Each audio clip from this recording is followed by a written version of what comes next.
안녕하세요. 지금부터 통신교육 1주차와 2주차 문제의 풀이를 설명드릴 서울대학교 윤교준 코치입니다. 먼저 1주차 1번 통신교육 첫 문제는 상큼한 MP 기하 문제는 다음과 같습니다.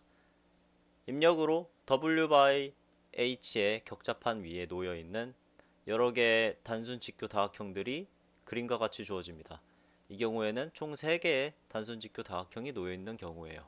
그러면 이 다각형들을 파싱을 해가지고 각각을 Z 로테이트 시킨 다음에 그 다각형들을 자유롭게 회전시켜서 원래 입력으로 주어졌던 W by H 크기 격자판 위에 서로 겹치지 않도록 패킹을 해야 합니다. 그래서 그 패킹을 한 결과를 출력을 해야 돼요. 이 문제는 역대 통신교육 문제들 중에서 아마도 가장 쉽고요. 그래서 만약에 이 문제를 제대로 읽어보지 않았거나 생각해보지 않은 학생은 다시 한번 이 문제를 읽고 풀이를 고민을 해봤으면 좋겠어요. 이 문제의 풀이는 매우 단순합니다. 입력으로 다음과 같은 문자열이 주어졌을 때 그 문자열을 좌우로 대칭시킨 문자열을 출력을 하거나 상하로 대칭시킨 문자열을 출력을 하면 맞습니다. 그것이 정답이 돼요. 그래서 제가 직접 세보니까 좌우로 대칭시킨 학생이 총 11명, 상하로 대칭시킨 학생이 총 12명이었고요. 입력으로 주어진 문자열을 그대로 출력해서 틀린 학생이 1명 있었습니다.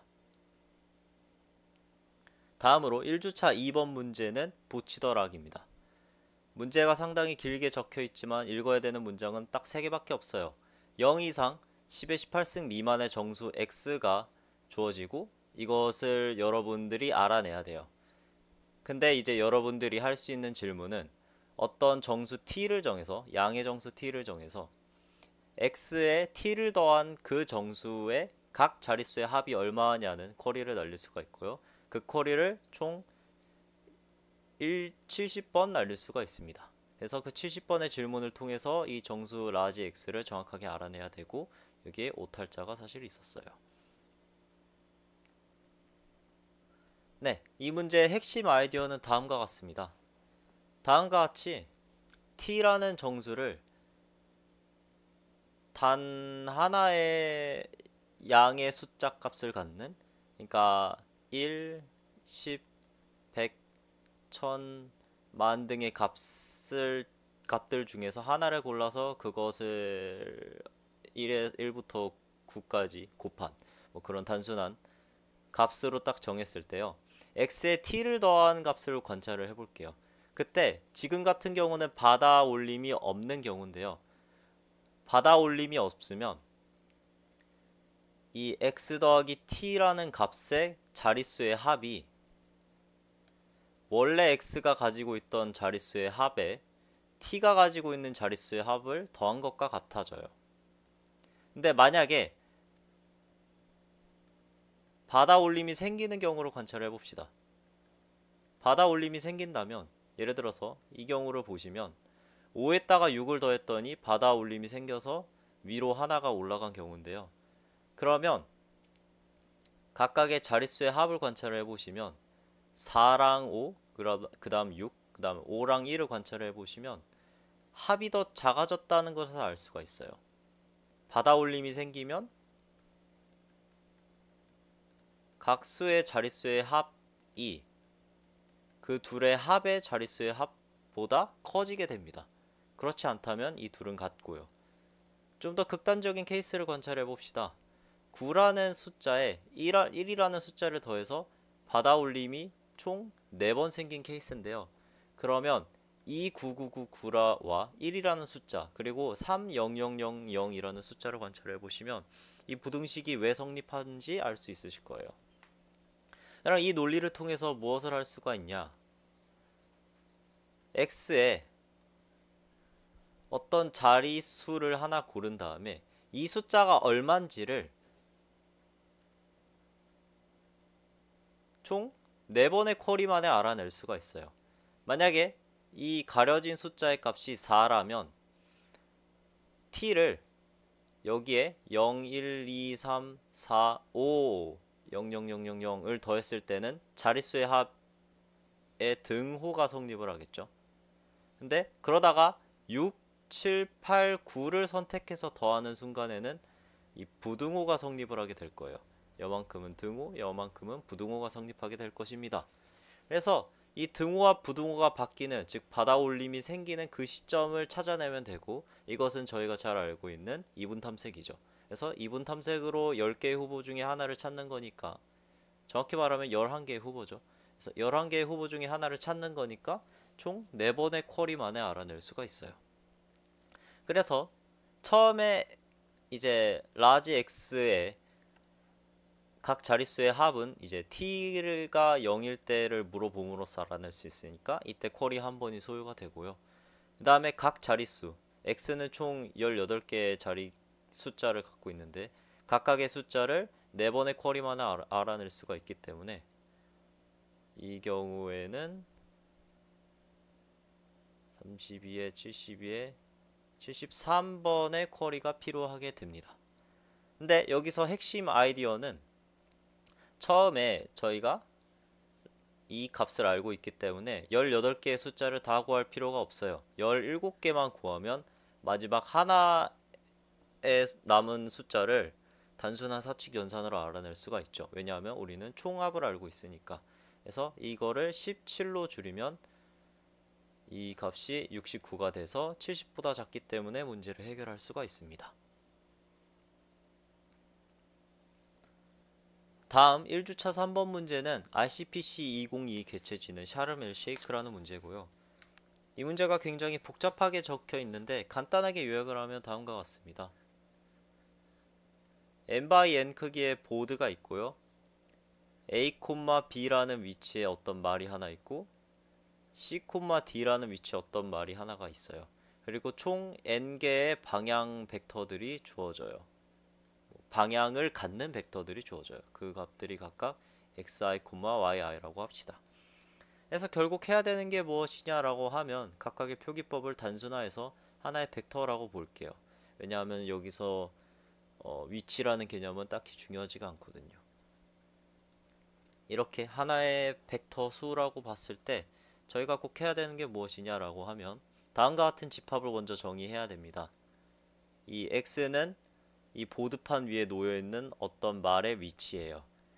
그것을 x라고 했을 때 sx라는 값은 2번 이하로 이동했을 때 도달 가능한 칸들의 집합입니다. 그래서 그런 칸들을 전부 나열을 해보면 한 번도 움직이지 않는다면 x 그 자체가 될 것이고요.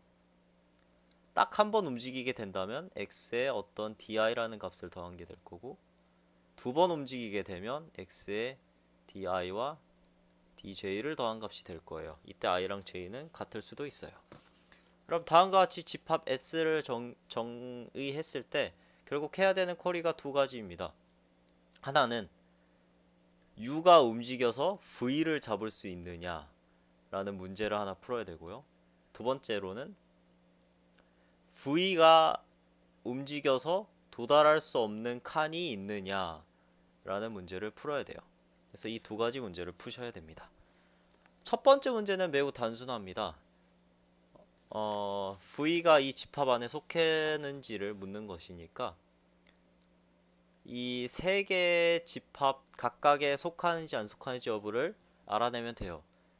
근데 여기에 속하는지 여부는 너무 단순하고요. 여기에 속하는지도 선형에 알아낼 수가 있죠. 얘는 상수 시간이고 여기에 속하는지가 되게 어려운데 얘는 어떻게 할 수가 있냐면 결국 U에 DI 그리고 DJ를 더한 게 V랑 같아지게 되는 그런 I랑 J가 존재하냐를 풀어야 되잖아요. 그래서 이 DJ를 우변으로 이항을 시키면요. 다음같이 식이 깔끔해지고 그 다음에 이 값으로 가능한 값이 총 n개가 있고 요 값으로 가능한 값이 총 n개가 있으니까 이 각각을 셋으로 만들어서 인터섹션 교집합을 시켰을 때 공통 원소가 있는지를 찾으면 되겠죠. 그래서 그것은 n로그 n에 쉽게 구현을 할 수가 있습니다. 그래서 첫 번째 유형의 문제를 우리는 n로그 n에 풀 수가 있어요. 두 번째 유형이 많이 어려웠을 거라고 예상이 되는데요. 두 번째 유형은 조금 까다로운 테크닉이 사용이 됩니다. 먼저 SV라는 집합의 크기를 관찰을 해볼 필요가 있어요. 이 크기는요, 이 식의 정의를 생각을 했을 때 이것과 이것과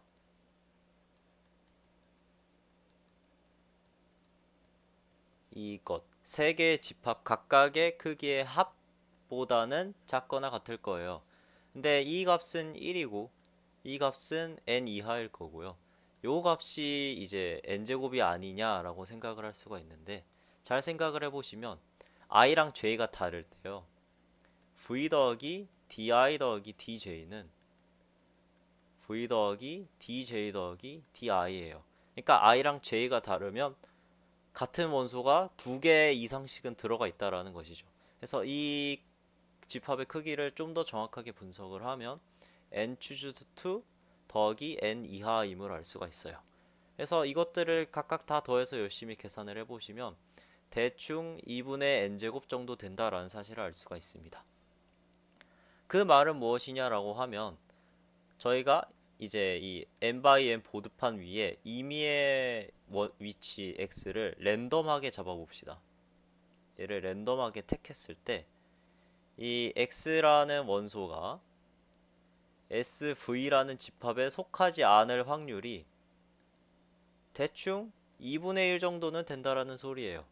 왜냐하면 이 집합의 크기가 대충 2분의 n제곱 정도 되고 x로 가능한 위치는 n제곱개가 있기 때문이에요. 그래서 n이 적당히 크다면 이 확률이 대충 2분의 1 정도가 되니까 우리는 위치를 랜덤하게 잡는 작업을 통해서 u-sv에 속하는 원소를 찾을 확률이 2분의 1 정도가 되는 거죠. x를 잡는 작업을 대충 30번 정도 반복을 해가지고, 네, 그럼 그 중에 하나 답이 있을 거고요. 그러면 결국 x를 랜덤하게 잡았을 때 x가 sv에 속하는지를 묻는 쿼리를 풀어야 되는데, 이건 우리가 앞에서 풀었던 1번 문제랑 같습니다. 이것을 n로그 n에 풀 수 있다는 사실을 우리가 알고 있기 때문에 대충 시간 복잡도는 n로그 n에 2분의 1이라는 확률의 역수에 대충 비례하는 그런 시간 복잡도를 갖게 되겠죠. 그렇게 하면 3번 문제를 풀 수가 있습니다. 다음으로 1주차 4번 문제는 23년 3월 31일 날씨 맑음이란 문제인데요. 요약을 하자면 무향 그래프가 주어지고요. 이 문제에서 특별하게 PBFS라는 새로운 용어를 정의를 했어요. 그것은 무엇이냐라고 하면, 일반적인 BFS를 돌리는데 방문할 수 있는 정점이 현재 여러 개가 있다면 그중 거리가 가장 짧은 것 중에 정점 번호가 가장 작은 정점을 먼저 방문하는 BFS라고 제가 정의를 했습니다. 그래서 문제는 무엇이냐라고 하면, 그래프에서 1번 정점을 시작으로 PBFS를 돌린 결과가 1부터 n까지 차례대로 나오도록, 즉 1, 2 해서 n이라는 수열이 나오도록 그래프의 최소 개수의 간선을 추가해야 하는 문제입니다. 이 문제는 많이 어렵고요. 어떻게 접근을 해야 되냐?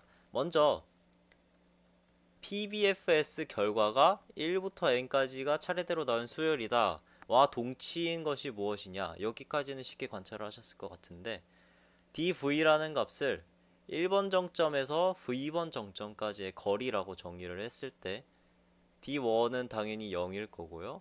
그 이후로 이 거리들이, 각 정점의 거리들이 정렬되어 있어야 합니다.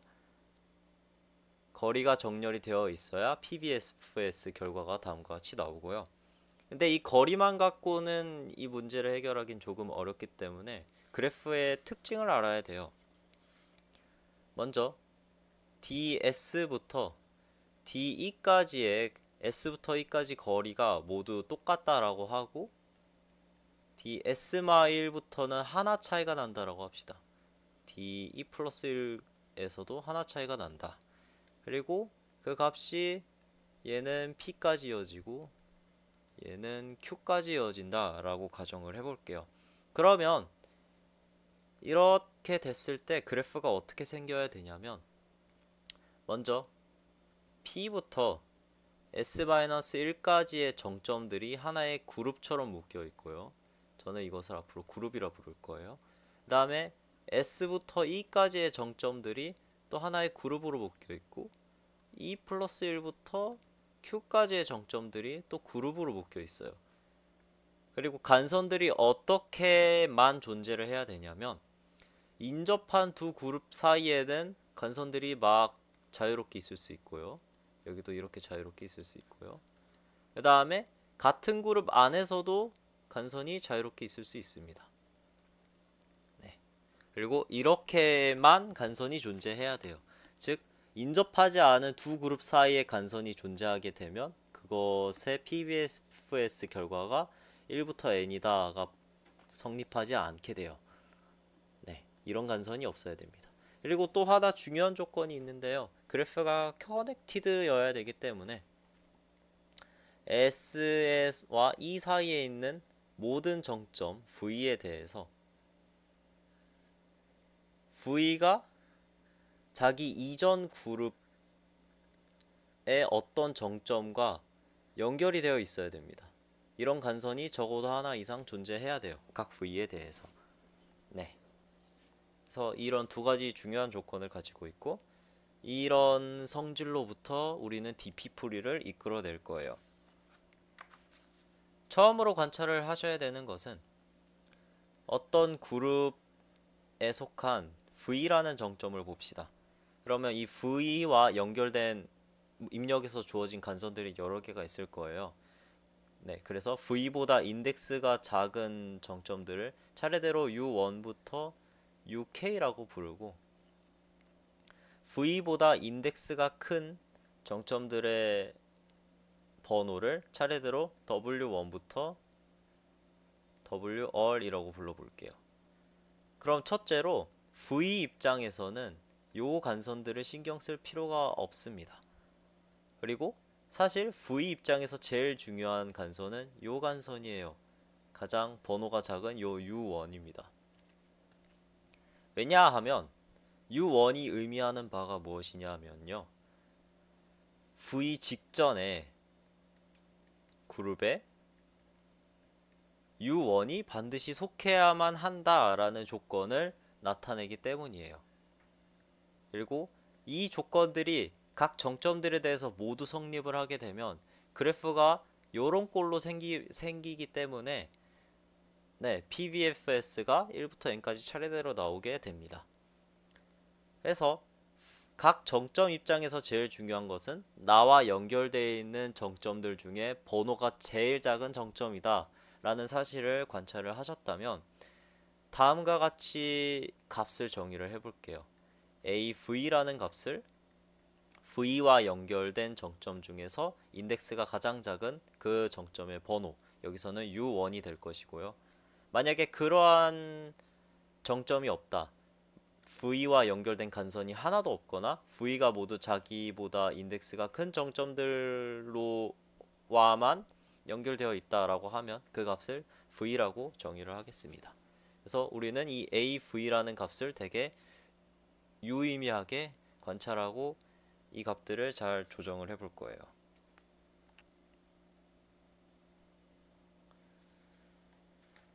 네.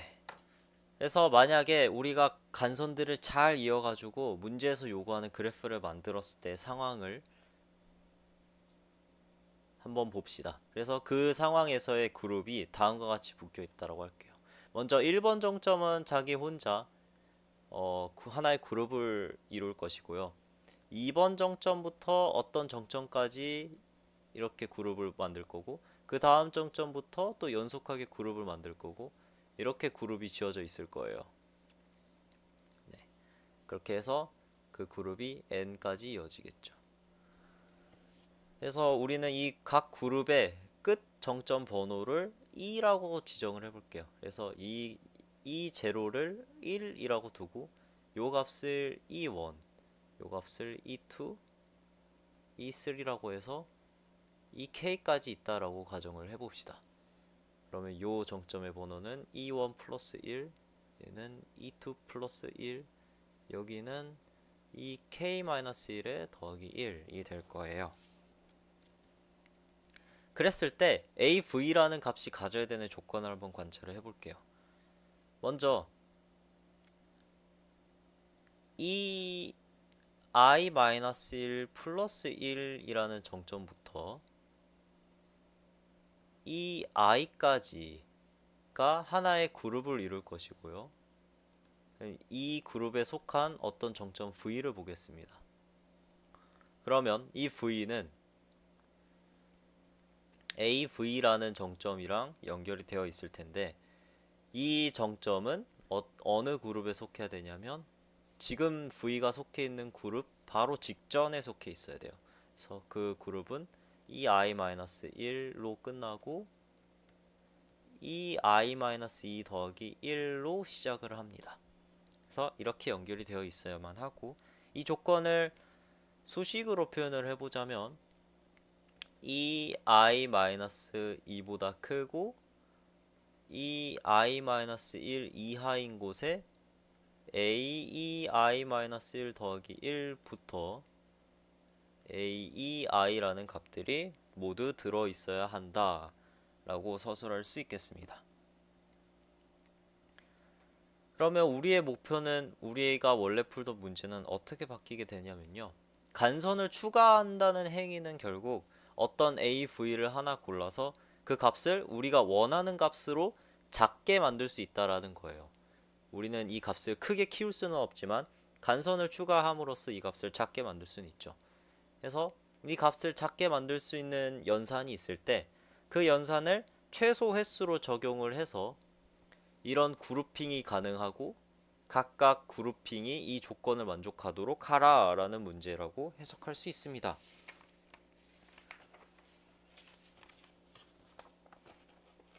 이제 상당히 어려운 아이디어가 하나가 요구가 되는데요. 아이디어는 여기서 무엇이냐라고 하면, 먼저 다음 슬라이드에서 설명을 할게요.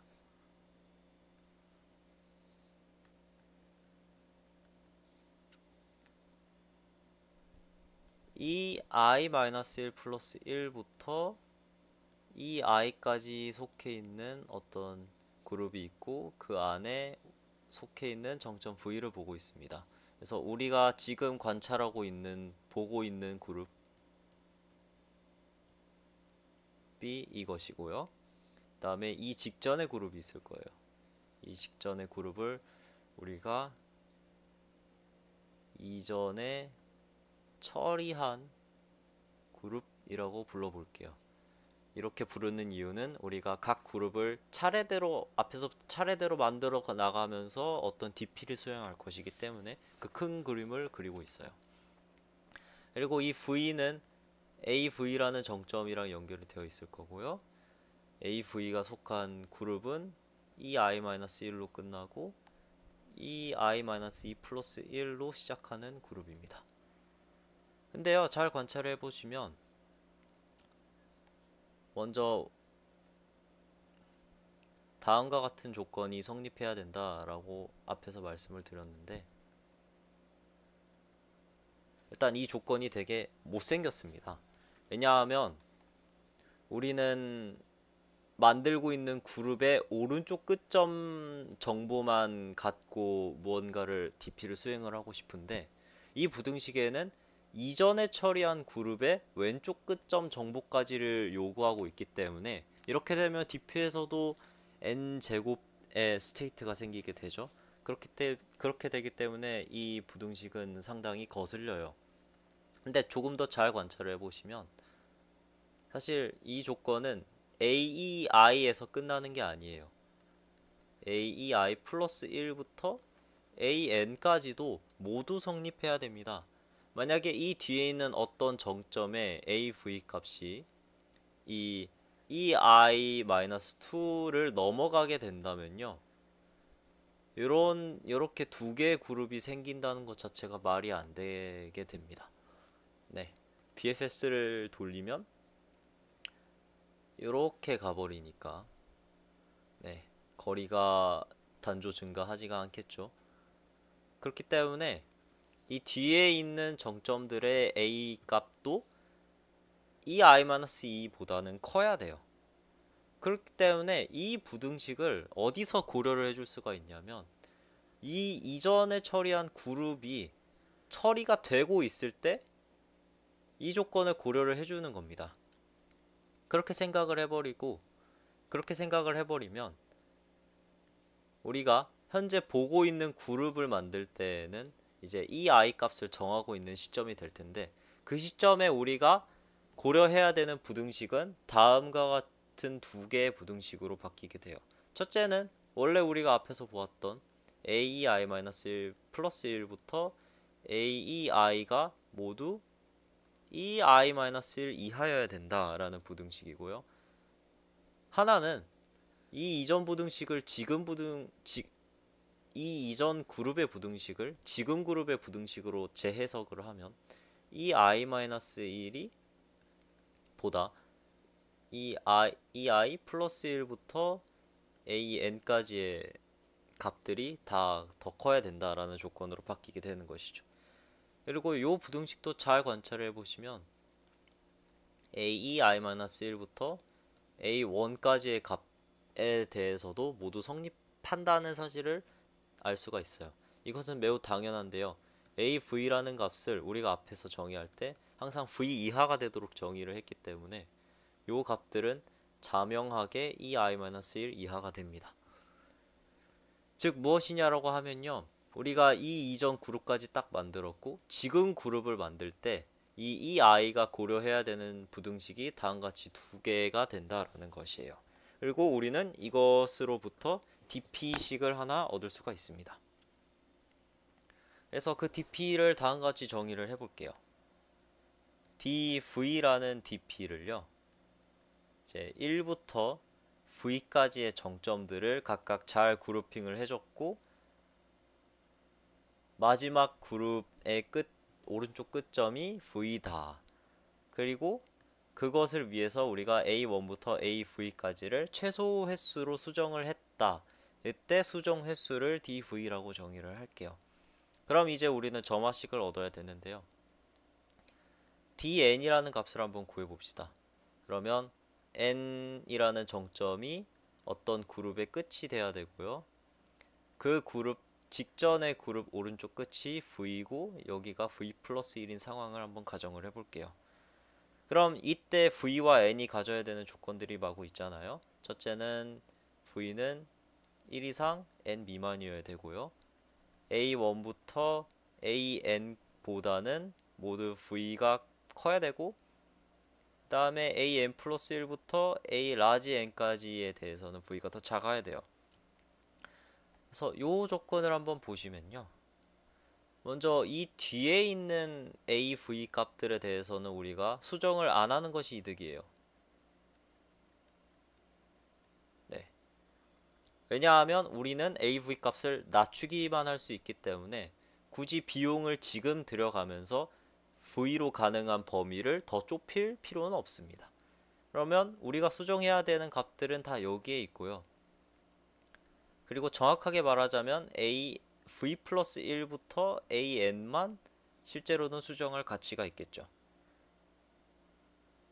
그러면 우리가 이 상황을 만들기 위해서 이 값들을 어떻게 수정을 해야 되냐, 무엇들을 수정을 하면 되냐면 v 값이 실제로 큰 ai들에 대해서 그 ai들의 값을 적당히 작게 만들어주면 됩니다. 뭐 실제로는 v로 딱 지정을 해주면 그래프를 만들어 줄 수가 있어요.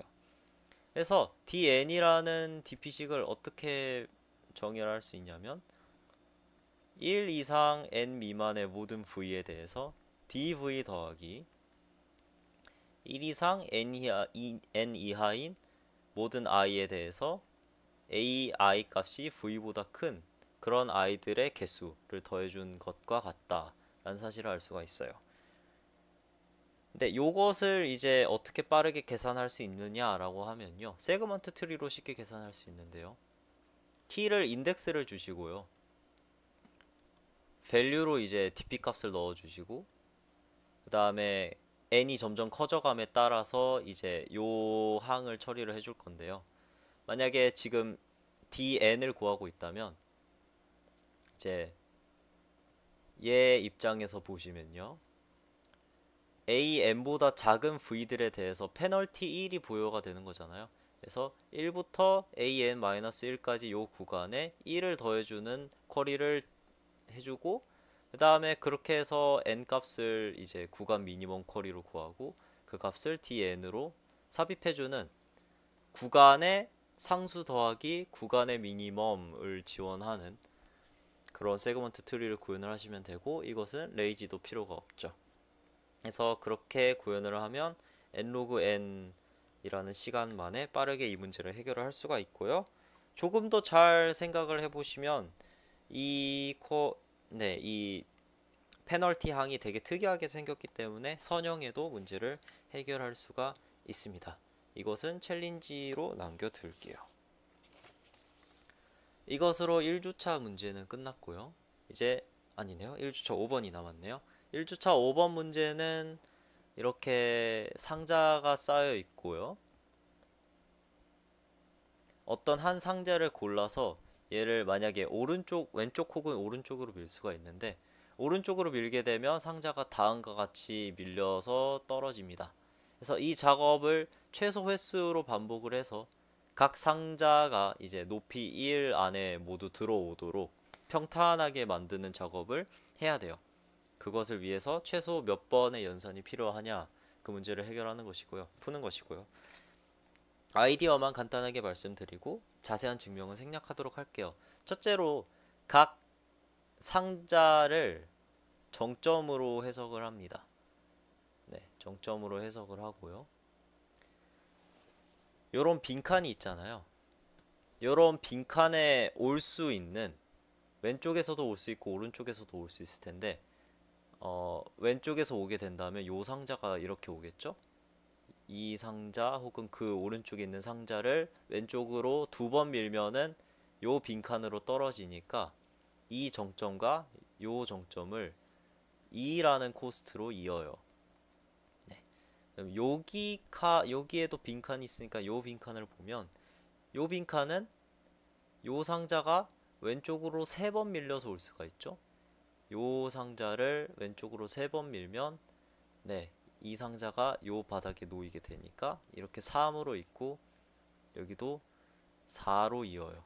요 빈칸도 마찬가지예요. 요 빈칸에 올 수 있는 오른쪽에서 올 수 있는 왼쪽에서 올 수 있는 상자는 얘를 오른쪽으로 한번 밀면 여기로 떨어지니까 이렇게 1로 있고 얘를 왼쪽으로 한번 밀면 여기로 떨어지니까 1로 있고 여기도 1로 있고요. 여기에는 이제 이 상자가 얘를 오른쪽으로 한 번 밀면 여기에 놓이게 되고요. 얘가 그 상태로 한 번 더 밀면 여기로 오고 한 번 하면 되니까 총 4번 밀면 여기로 떨어지잖아요. 이렇게 4로 이어요. 이 뜻이 무엇이냐라고 하면요. 만약에 이 정점에서 이 정점으로 4라는 코스트를 통해서 이동을 했다라고 하면 요 정점과 요 정점 사이에 있는 이 정점들의 박스들이 다 평탄화가 되어 있다라는 소리가 돼요. 그리고 실제로도 그러하죠. 그리고 인접한 박스끼리도 이제 코스트를 부여를 해줄 수가 있습니다. 네, 상하로 인접한 박스들은요 코스트 2만에 움직일 수 있어요. 전체를 오른쪽으로 하나 밀고 빈칸을 하나 만들어서 걔를 넘어뜨리면 되니까요. 이렇게 2로 이어주고요. 여기서도 이렇게 2로 이어져요. 이렇게 되면은 이제 정점 수가 아주 많고 간선 수도 아주 많은 그래프가 생기는데요. 왼쪽 끝 정점에서 오른쪽 끝 정점으로 가는 쇼티스트 패스와 이 문제의 답이 같다는 것을 증명할 수가 있습니다. 우선 챌린지로 남겨둘게요.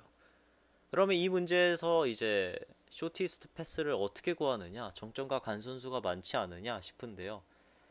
이 코스트들과 그 다음에 요 한 칸에 쌓여있는 박스들을 관찰해 보시면 그래프가 상당히 특이하게 생겼습니다. 인접한 정점들은 다 이식 이어져 있고요. 그 다음에 바깥에 무한한 어, 빈칸 정점들은 끝 부분만 고려하면 된다. 뭐 이런 성질들을 관찰할 수 있기 때문에 정점들을 압축시켜 줄 수가 있어요. 요 부분의 패스들을 하나의 정점으로 잘 압축시켜서 열심히 푸시면 이 문제를 n 로그 혹은 n 로그 제곱의 시간 복잡도로 해결할 수 있습니다. 화이팅! 네. 그렇게 해서 1주차 문제의 풀이를 모두 마치고 2주차로 빠르게 넘어가 볼게요. 2주차 1번 문제는 다음과 같습니다. 총 3개의 수가 주어지는데요. A1부터 A3가 주어지고요. 그 다음에 하나를 골라서 3을 더하고 하나를 골라서 5를 더하고 하나를 골라서 7을 더하는 그런 연산을 할 수가 있어요. 그래서 그 연산을 최소 횟수로 수행을 해서 이 3개의 수가 결과적으로 모두 똑같게 만들 수 있는지를 먼저 판별을 해야 되고 그것을 위해 필요한 연산 최소 횟수를 구해야 돼요. 그래서 우리의 목표는요. 세수의 값을 똑같게 만드는 게 목표이기 때문에요. 3, 5, 7을 더하지 않고요. 3, 5, 7을 더하지 않고 하나는 0을 더하고 하나는 2를 빼고 하나는 2를 더하는 연산으로 해석해도 동치입니다. 그리고 이렇게 연산을 바꾸게 되면 어떤 좋은 성질이 있냐면 이 세수의 합이 항상 유지가 돼요. 그래서 세수의 합을 S라고 했을 때 세 값이 똑같게 되려면 각각이 S 나누기 3의 값을 가져야 됩니다. 그래서 먼저 S 나누기 3이 정수가 아니거나 그 다음에 이 연산이 또 기우성을 보존하기 때문에 이수와 이수의 기우성이 만약에 다르다면은 불가능하고요. 그렇지 않다면 항상 가능합니다. 예를 들어서 S-3이 되기 위해서 세수가 이제 하나는 8을 빼야 되고 하나는 6을 빼야 되고 하나는 14를 더해야 된다면 우리는 이때 필요한 총 횟수가 2분의 14, 즉 7번 만에 가능하다라는 것을 증명할 수가 있어요. 그리고 이 값은 어떻게 사실 볼 수가 있냐면 S에서 각 AI를 뺀 절대값을 4로 나눠준 값과 같다라는 것을 볼 수 있고요. 이것이 문제의 정답임을 증명하실 수 있습니다. 네. 다음으로 2주차 2번 횡렬, 종렬, 행렬, 정렬이라는 문제인데요. 이 문제는 n/n 격자판에 1부터 n까지의 각 수가 각각 n개씩 적혀 있어요. 그렇게 적혀 있는 격자판이 주어졌을 때 우리가 할 수 있는 연산이 두 개밖에 없습니다. 하나는 어떤 가로줄을 골라서 그 가로줄을 오른쪽으로 한 칸 미는 라이트 연산이고요. 하나는 어떤 세로줄을 골라서 그 세로줄을 아래로 한 칸 미는 다운 연산이에요. 그래서 이 라이트와 다운을 적절히 수행을 해서 결과적으로 격자판 모양이 맨 윗줄에는 1이 적혀 있고 그 아래에는 2가, 그래서 그렇게 해서 맨 아랫줄에 n이 적혀 있게 정렬된 상태로 만들 수 있는지를 판별하고 그것을 하는 연산 방법을 출력해라 라는 문제고요. 항상 가능함을 볼 수가 있고 그 알고리즘을 설명을 해드릴게요. 아이디어는 되게 단순하고 아마 큐브 맞추기를 조금 해본 학생은 이 문제를 쉽게 접근할 수 있었을 것 같은데요. 우리는 맨 왼쪽 윗줄부터 차례대로 이 수를 맞춰 나갈 것이고, 그래서 지금 상태가 맨 윗줄에 1이 모두 놓여 있고 2가 놓여 있고 그렇게 K-1도 잘 놓여 있는 상태고, 지금 K번째 줄을 맞추고 있는데 처음으로 K가 아닌 값이 적혀 있는 칸이 요 X 쳐져 있는 칸이라고 합시다. 그리고 어떤 줄에 이제 이렇게 K가 빠져나와 있다. 그런 상황을 한번 볼게요. 그래서 요 K번째 줄을 X라고 부를 거고요. 밖에서 집어넣을 요 K를 y라고 부를 거고, 그 다음에 요 x를 집어넣어야 되니까 그 집어넣을 세로줄을 z라고 부를게요. 네. 그러면 지금 상황은 무엇이냐라고 하면 여기 x가 있고 y가 있고 z가 있고요. 여기에 x가 쳐져 있고 여기 1부터 k-1이 잘 있고 여기 k가 잘 적혀 있고요. 그 다음에 이 k가 이제 대충 요런 데 있어요. 처음으로 해야 되는 건 무엇이냐라고 하면 g 바로 왼쪽 줄에 요 k를 위치시키는 거예요. 얘는 이제 라이트 연산을 적절히 수행을 하면 k를 요 색칠한 칸에 놓을 수가 있게 되죠. 놓은 이후를 봅시다. x가 있고 y가 있고요. 여기 z가 있고 z 이전 줄이 있어요. 그리고 여기 k가 놓여 있고요. 여기 빗금이 쳐져 있고 여기 1부터 k-1까지가 잘 적혀 있는 상태예요.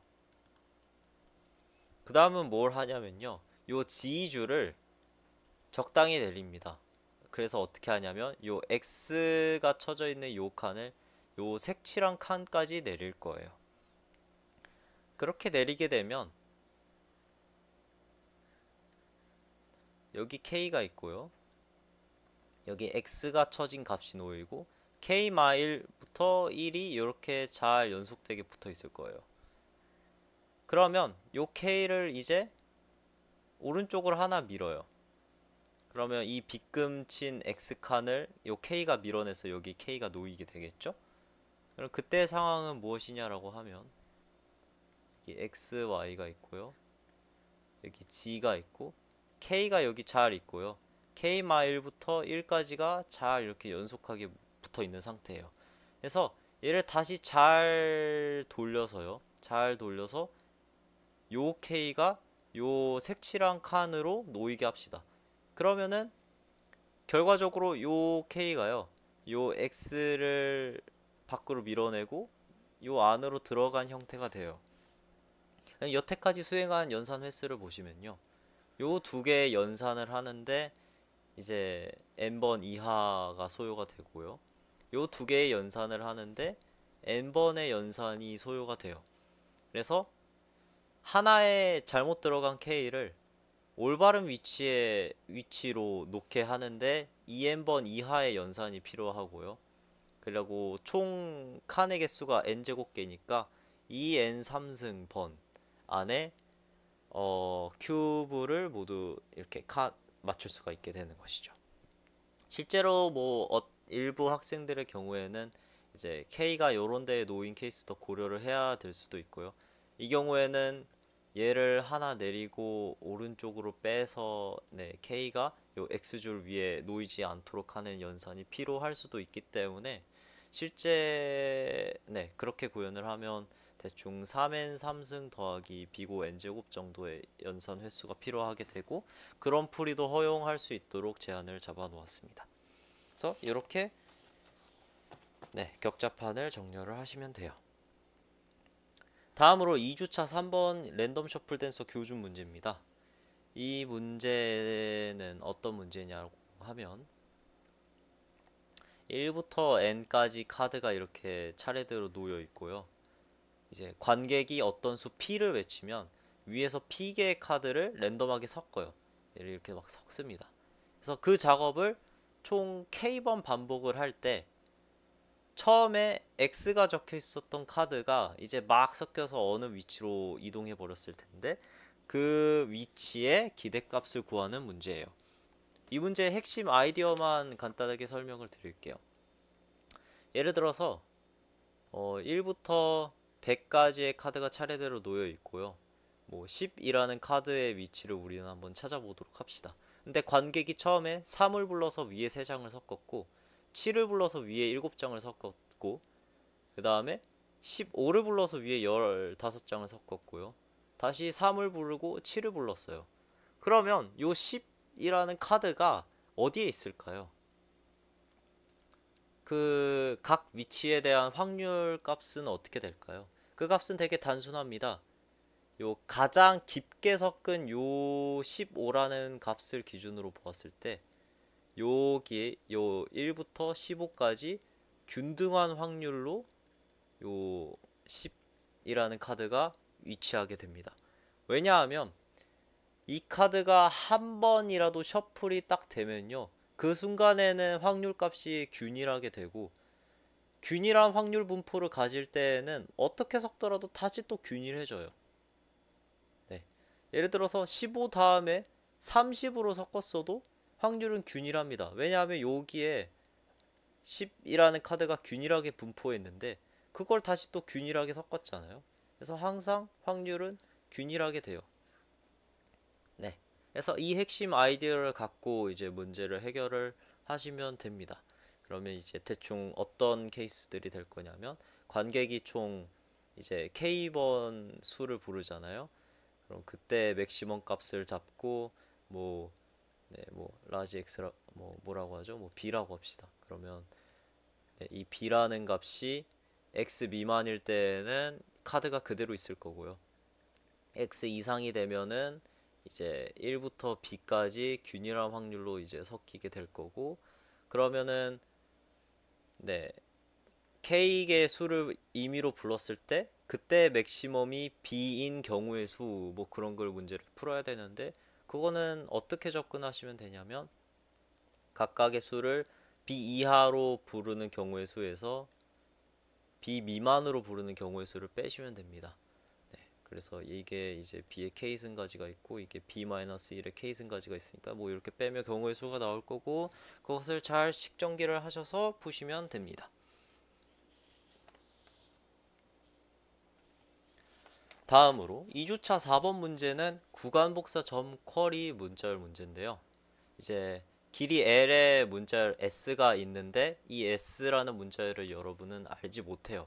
근데 이 문자열에 대한 힌트들이 여러 개가 주어지는데요. 첫째로 어떤 위치에 S 값은 그 위치의 문자는 BI다 라는 정보가 N개가 주어지고요. 그 다음으로 다음과 같이 S의 어떤 부분 문자열은 다른 위치의 부분 문자열과 같다라는 정보들이 M개가 주어져요.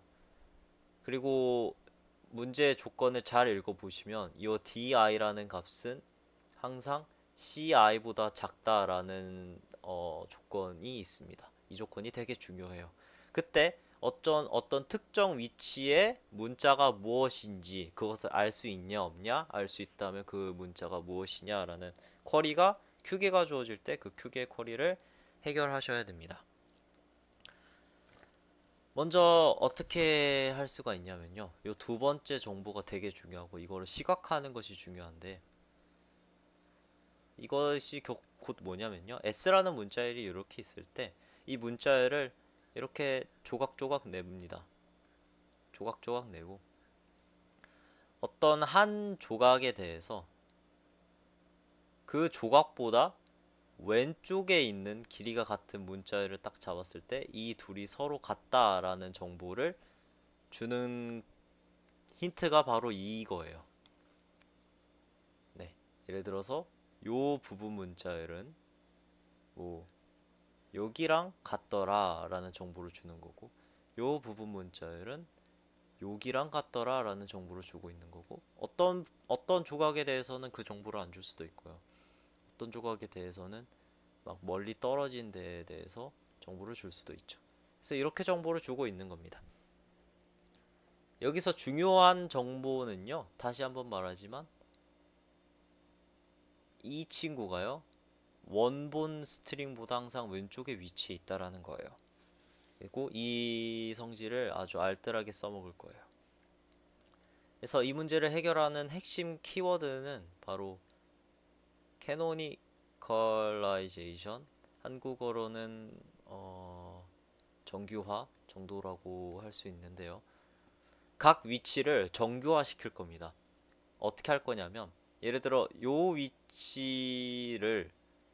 요 위치와 같음이 보장되는 위치들이 있잖아요. 예를 들어 요 힌트를 따라가면은 얘가 얘랑 같으니까 요 위치랑도 그 문자가 같을 거고, 계속 따라가면 얘랑도 같고 얘랑도 같고 얘랑도 같을 거예요. 그래서 각 문자는요, 자기와 값이 같음이 보장되는 문자 인덱스 집합이 있을 거고요. 그 집합에서 가장 인덱스가 작은 원소를 찾아 나갈 거예요. 네. 그래서 만약에 두 위치가 같은 값을 가진다라는 것은 이제 두 위치가 힌트들을 통해서 이제 맨 왼쪽 인덱스로 갔을 때 그 왼쪽 인덱스가 같다라는 것과 같겠죠. 네. 그러면은 어떤 위치와 값이 같음이 보장되는 가장 왼쪽 위치는 어떻게 찾을 수가 있냐면요. 예를 들어서 뭐 이 x를 한번 봅시다. 이 x는 x가 포함되는 요런 힌트가 있을 수도 있어요. 근데요, x가 이렇게 이 힌트를 타고 오른쪽으로 한 번이라도 이동을 하면 다시 왼쪽으로 못 움직이게 됩니다. 그러면은 얘가 할 수 있는 유의미한 행동은 계속 오른쪽으로 나아가는 거예요. 그렇기 때문에 x보다 더 작은 나랑 값이 같은 위치를 찾으려면요, 항상 내가 속한 요 조각의 힌트를 따라가야 돼요. 그러면은 또 새로운 위치를 얻고요. 만약에 이 조각에서 또 어떤 힌트가 있다면은 그걸 따라서 이동하고 이 작업을 계속 반복을 해줄 수가 있습니다.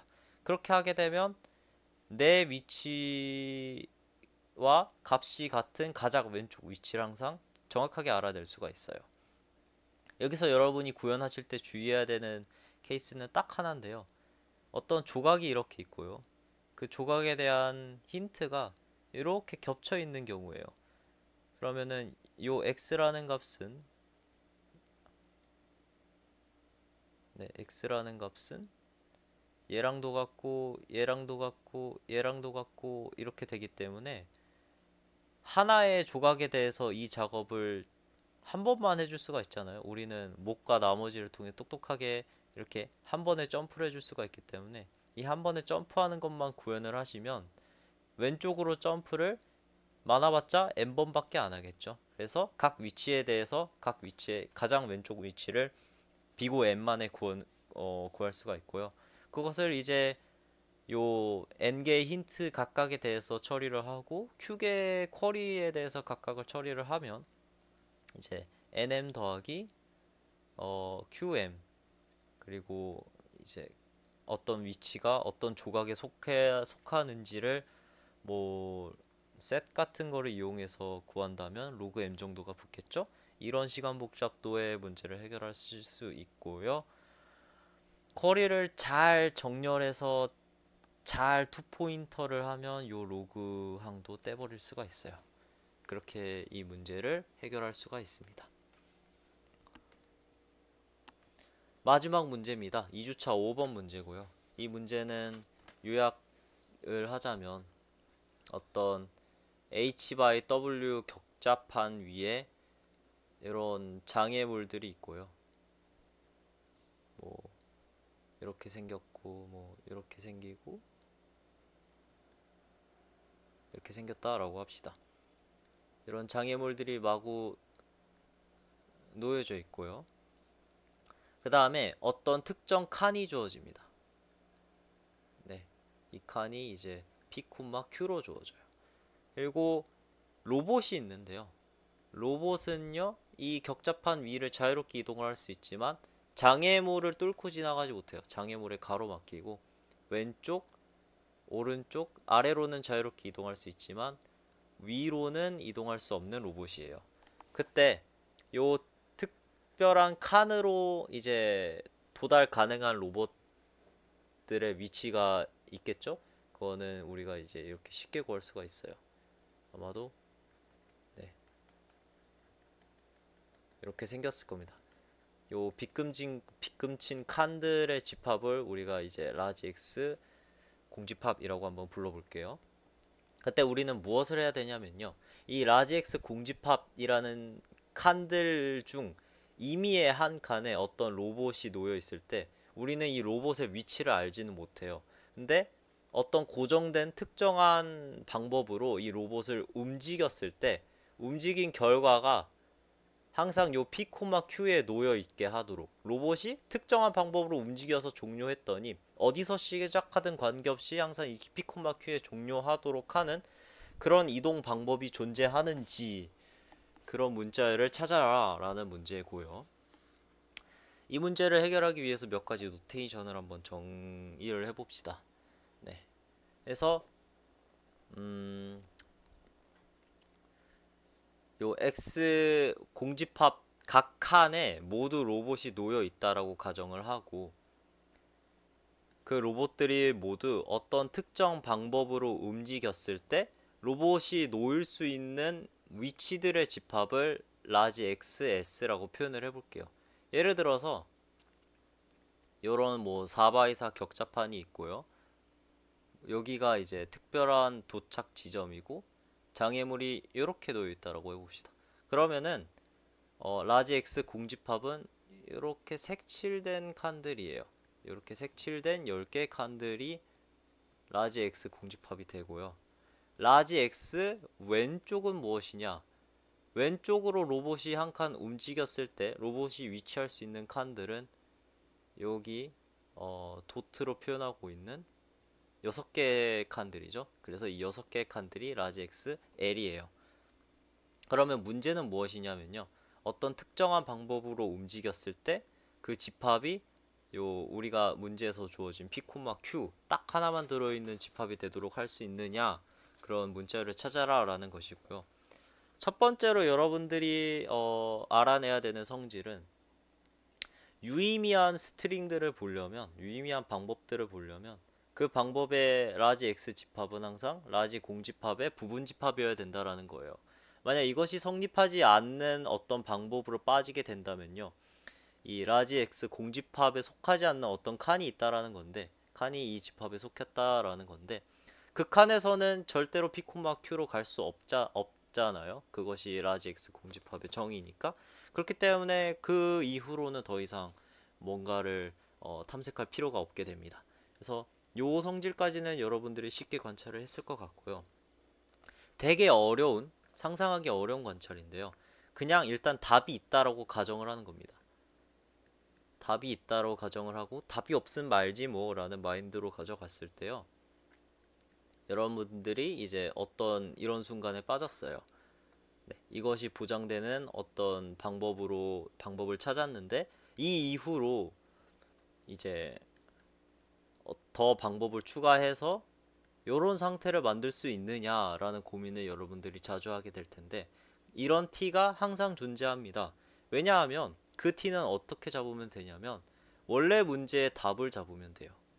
원래 문제의 답을 잡으면 요 라지 X라는 집합은 라지 공집합 부분 집합이기 때문에 T라는 방법을 통해 이동하면 항상 요 한 점으로 수렴하겠죠. 그래서 이 상태면 항상 여전히 답이 있음을 보장할 수 있습니다. 그 말은 무엇이냐라고 하면 왼쪽이나 오른쪽으로 움직이는 행위들은 항상 자유로워요. 왜냐하면 어떤 문자열에서 왼쪽으로 움직이는 행위는 왼쪽으로 끝없이 움직이면 그 상태는 항상 라지 X 공집합에 속하게 되거든요. 오른쪽으로도 마구 움직여도 네, 속하게 되고요. 왼쪽 오른쪽의 움직임은 자유롭지만 이제 아래로 내려가는 연산에서 조심해야 된다라는 것까지 깨달을 수 있을 겁니다. 그래서 우리가 만약에 뭐 어떤 상태에 도달했다고 합시다. 앞에서 어떻게 잘 연산을 해가지고 네, 요런 상태를 이끌어냈어요. 이 다음이 중요한데 여기에서 이제 애를 충분히 많이 수행을 하게 되면 각 로봇의 위치는 어떻게 놓여 있을 거냐면 어떤 장애물과 장애물로 이루어진 구간이 있을 거고 그 구간의 끝에 이렇게 로봇이 놓여 있는 상태가 되겠죠. 네. 그래서 이런 구간들이 있고 구간의 끝에 왼쪽 끝에 로봇이 놓여 있는 이런 상태가 될 거고 이렇게 P, Q라는 칸이 속한 어떤 구간도 있을 거고 그 구간에 대해서도 뭐 이렇게 왼쪽 끝에 놓여 있게 될 겁니다. 이제 우리가 해야 되는 것은 뭐냐면요. 여기서 적절히 왼쪽 오른쪽 연산을 수행한 다음에 아래로 한 칸 내려야 돼요. 왜냐하면 아래로 한 칸 계속 내리는 연산을 반복함을 통해서 이 로봇들을 결국 요 구간 안에 전부 몰아 넣어야 되기 때문이에요. 그래서 아래로 내려야 되는데 함부로 아래로 내릴 수는 없잖아요. 왜냐하면 X 공집합 밖에 속하는 칸으로 넘어가 버리면 안 되기 때문에 그래요. 네. 그래서 우리는 왼쪽 오른쪽으로 잘 움직일 수 있어야 되는데 여기서 중요한 관찰은 무엇이냐라고 하면요. 만약에 어떤 두 구간이 있는데 두 구간의 길이가 모두 L로 같다라고 합시다. 그러면은 이 상태에서 왼쪽 오른쪽으로 어떻게 움직이든 간에 이 두 구간 위에 놓여 있는 로봇은 그 상대 위치가 항상 같을 거예요. 네. 그래서 이 아이디어를 통해 어떤 변수를 잡을 수가 있냐면 구간의 길이가 L인 그런 구간에 놓여 있는 로봇의 상대 위치를 PL이라고 잡아봅시다. 그러면 초기에는요, P1부터 PW라는 값이 지금은 0,0인 상태예요. 네. 그리고 우리는 왼쪽 오른쪽을 잘 움직임을 통해서 이 값을 원하는 값으로 맞춰줘야 되고 원하는 값으로 맞췄을 때 아래로 한 칸 내릴 수 있는 연산을 수행해야 됩니다. 근데요, 이제 0,0에서 우리가 왼쪽 오른쪽을 잘 조합함으로써 얻을 수 있는 조합들의 필요 충분 조건이 있는데요. 그것은 무엇이냐라고 하면 모든 ij에 대해서 pi보다 pj가 더 커야 되고 그 값의 상한도 정해져 있어요. 그 값의 상한은 다음과 같습니다. 이것이 왜 필요 충분 조건이냐를 어떻게 증명을 하냐면요. 첫째로 이 방향은 증명이 쉽습니다. 요 부등호는 사실 다 자명해요. 왼쪽으로 딱 붙여놨고 우리가 어떻게 움직이든 간에 네, 길이가 짧은 쪽의 상대 위치가 긴 쪽의 상대 위치보다 오른쪽으로 넘어갈 수가 없고요. 요 부등식도 어떻게 보면 쉽냐면 모든 로봇을 오른쪽 끝에 붙여놨을 때의 상황을 관찰해 보시면 요 부등식도 자명합니다. 반대 방향을 이제 증명할 수 있어야 되는데요. 네, 지금 증명한 게 이거죠.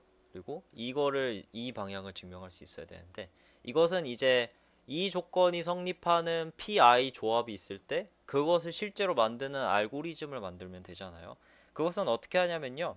이제 각 i에 대해서 이제 pi-1 플러스 i-2번 오른쪽으로 움직이고요. 그 다음에 i-2번 왼쪽으로 움직이는 작업을 각 i에 대해서 똑똑하게 수행을 하시면 네, 그 결과가 항상 이렇게 된다라는 것을 볼 수가 있어요. 그래서 이 둘이 필요 충분 조건입니다.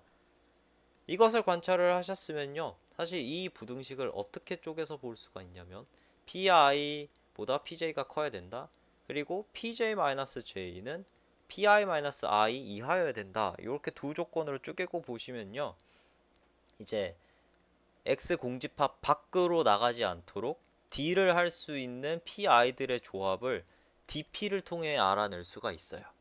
그래서 DP를 통해서 그런 PI 조합들을 만들고 이 알고리즘을 통해서 왼쪽 오른쪽으로 잘 움직여서 로봇들을 구간 안에서 잘 위치시키고 아래로 딱 내리는 연산을 수행하게 되면요. 각 로봇이 위치할 수 있는 Y좌표의 합이 항상 감소하기 때문에 네, 결국 언젠가는 요 구간 안으로 수렴하게 될 것이고 그 알고리즘이 유한번 안에 끝나서 우리는 항상 유한 길이의 해를 찾을 수가 있습니다. 그래서 이 방법으로 역추적을 열심히 하시면 문제도 해결할 수 있어요. 그래서 이렇게 해서 통신교육 1주차와 2주차 문제의 풀이 설명을 마칩니다. 이상으로 서울대학교 윤교준 코치였습니다. 감사합니다.